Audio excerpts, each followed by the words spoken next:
vrstu nacionalne homogenizacije na određenim područjima trebaju biti jasno etiketirani. Zbog toga volim da iskoristim jedan primjer.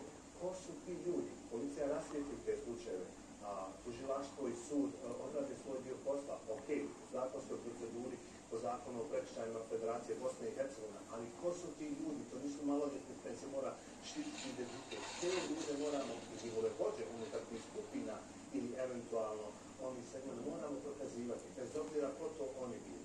Jasno je svima da tu imamo navijačku skupinu Ultras, imamo navijačku skupinu Red Army, da su sukobi gotovo konstantni, otmanje zastara. Kako onda, profesore, iz motorske policije i kantonalne policije kaže da je situacija konsensualna?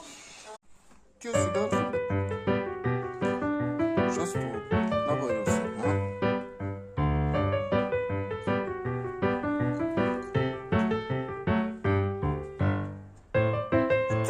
Šta ima da?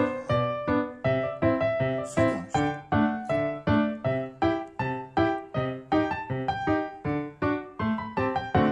Šta ti tu okruci, znaš, ha? Dobro,